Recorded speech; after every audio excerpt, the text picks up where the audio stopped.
In this video, we're going to go over a few examples of how to book flights using frequent flyer miles.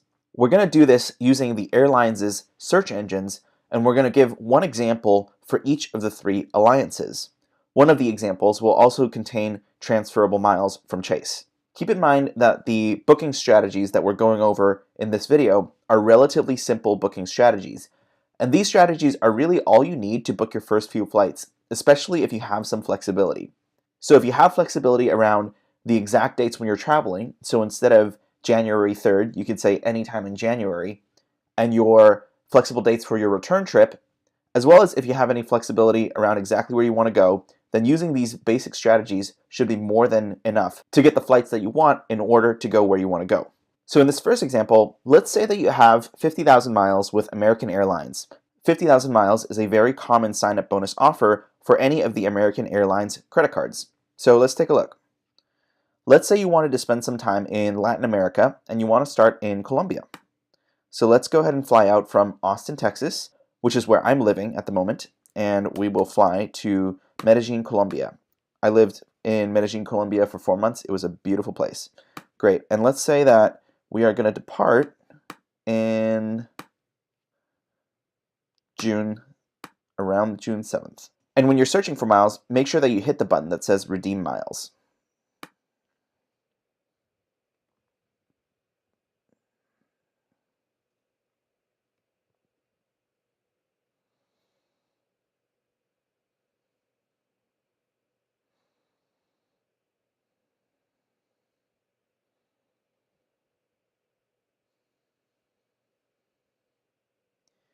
Okay, here we are.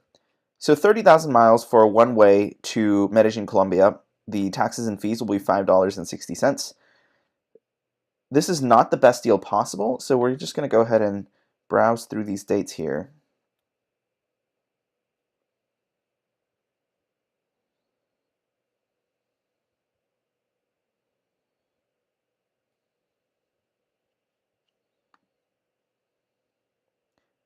Okay, we're still looking at 30,000 miles.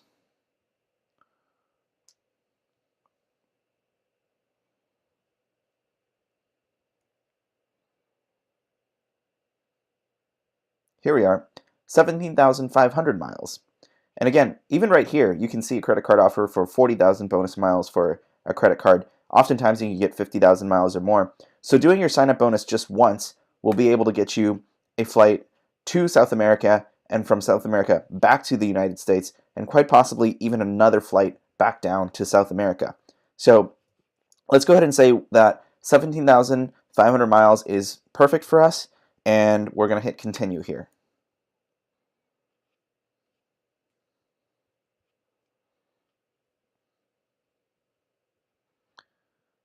Perfect. Now we're getting a itinerary here of how this flight's going to work. And here it's going to ask me for my AA Advantage number, my last name, my password, etc. Now, here's the most important thing. This is the number of miles we need, and this is the taxes and fees. So $5.60 for this one-way flight. Generally speaking, booking a one-way flight is half the price of booking a round-trip flight. So it really doesn't matter if you book one way or round trip, unlike paid tickets where round trips are often a lot cheaper than buying two one-way flights. So as you can see here, the fees that you'll pay on this flight is only $5.60. If you book with less than 21 days prior to departure, then you're going to pay $75. And what you just saw me do, scrolling through the different dates, is a good example of why flexibility is important when you're using frequent flyer miles. Because the original dates that we searched only had flights available for 30,000 miles, and then once we went a few weeks later, we were able to find a flight for just 17,000 miles. So 17,000 miles is obviously a much, much better deal. And if you had a credit card that earned 50,000 miles, with 30,000 miles, you actually wouldn't be able to go down to South America and back up to the United States using just those miles. But once we found the better price for these, just 17,500 miles plus $5.60, we're going to be able to take a round-trip flight from the United States paying just $11.40 in fees, and still have enough miles left over to take another flight. So this is a really, really good deal, and this is a good example of how booking award travel works. So next, let's do one more example. So let's look at a slightly more complicated booking. Let's say that you have 90,000 Chase Ultimate Rewards points. Perhaps you signed up for the Chase Sapphire card and got 40,000 points, and then you signed up for the Chase Ink card and got 50,000 points, and now you have 90,000 transferable miles. So let's go to this spreadsheet here, which lists all the different airlines, the different alliances they're in, and the different transferable miles and which airlines they can transfer into. Since you have Chase points, I'm going to sort this spreadsheet according to Chase, and we can see exactly which miles we have. Okay, so now we know which airlines we can transfer into. So let's say we're trying to book a flight from North Carolina to Bangkok, Thailand. So going to Thailand, we probably want to be flying on Star Alliance, and if you're not sure which alliances are best for which part of the world, go ahead and review that section in the applying for credit cards videos. But in this case, we're going to fly with Star Alliance. And we have two options here. We can fly either with Singapore Airlines or with United Mileage Plus Miles. And so the first thing we want to do is we want to figure out which price is going to be better for us. So we're going to go to Google and we're going to search United Award Chart, and we'll search Singapore Award Chart. So we'll pull both of these up simultaneously.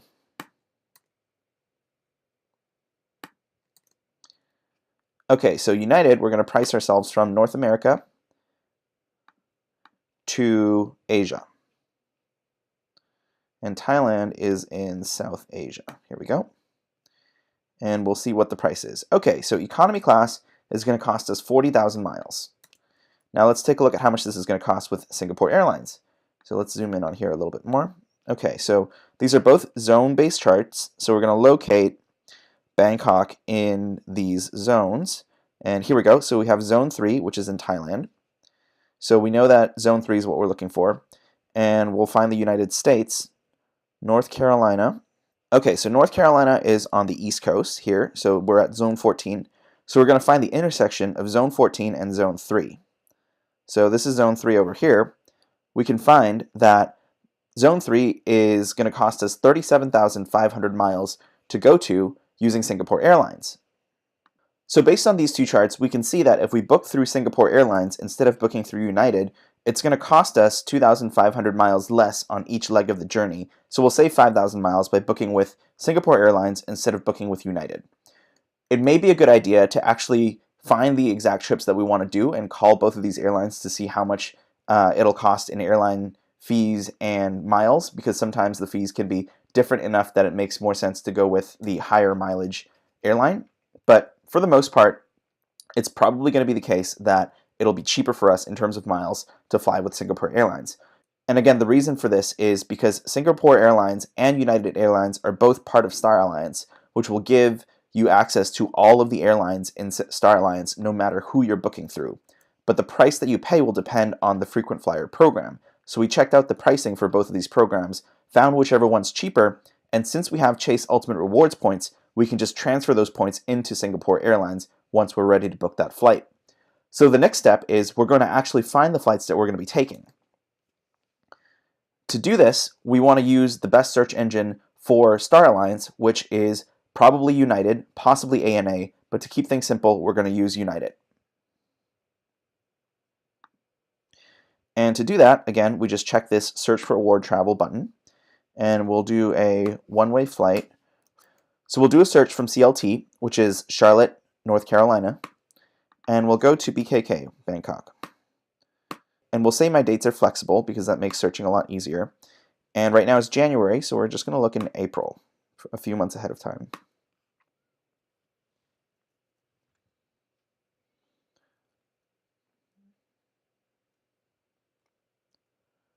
Perfect. Plenty of availability. So let's go ahead and take a look.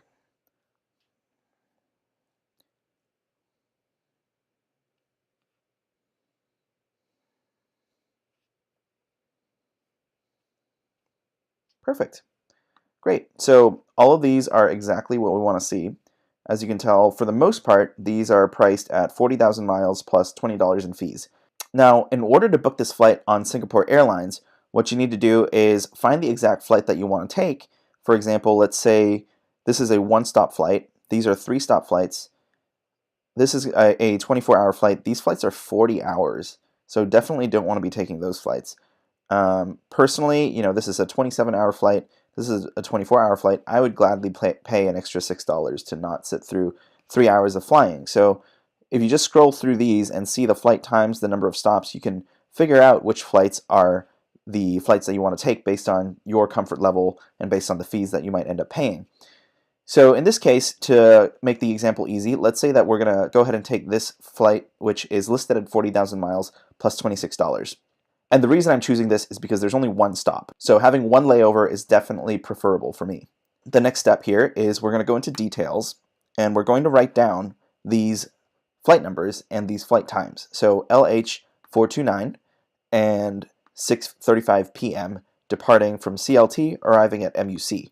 And then we will write down the other flight number, TG925, departing MUC, arrive at BKK. So we'll write down all of these details, and then we'll call Singapore Airlines and tell them what flight numbers we want to book, and they'll be able to book that flight for us using their pricing chart, even though the airlines that are being flown is Lufthansa and Thai Airways, because again, Singapore is part of Star Alliance. So this is a really good example of us using United's search engine, which is probably the best search engine within Star Alliance, to find the flights that we want to fly on, and then finding the cheapest price that we can for the miles that we can transfer into. Again, we have two options within Star Alliance for our chase points, so we'll transfer those miles into Singapore Airlines and get that pricing of 37,500 miles instead of the 40,000 miles that's being charged by United, and we'll just go ahead and do that by booking over the phone through Singapore Air.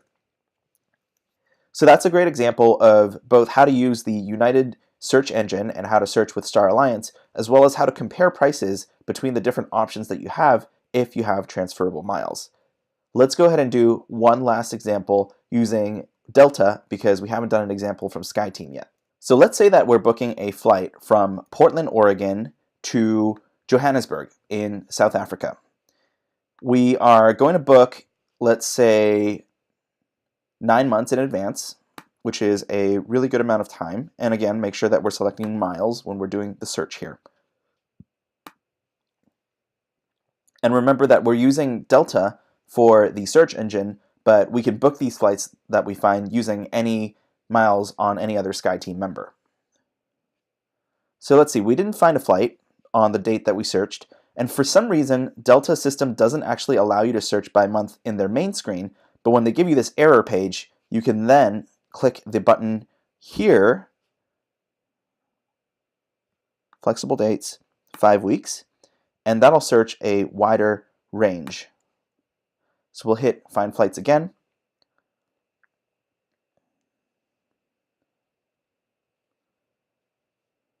Okay, very well. So now we are looking at the availability between October 31st and December 3rd, and we can see that the flights, obviously we're not going to take these flights, the 95,000, 112,000. We have flights for 40,000 miles, and they're going to cost $18 in fees. And let's just go ahead and take a look at some availability for the months that surround that month. Okay, September, October has much less availability.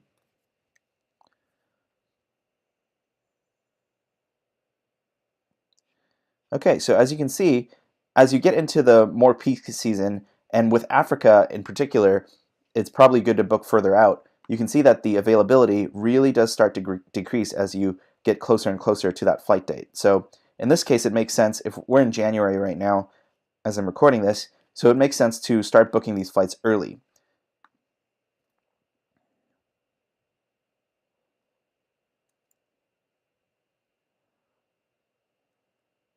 So this is a more challenging booking, but you can see that we can still find cheap flights. It just takes a little bit more flexibility on the dates in which you want to travel.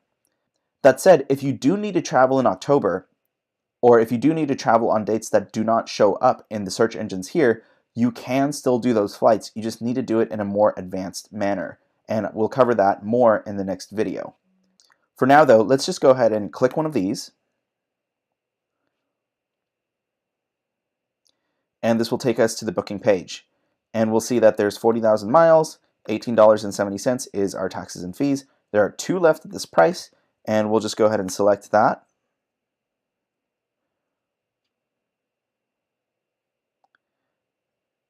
and you will book this flight just like you would any other ticket, except you're paying for it using your Delta Sky Miles instead of using cash.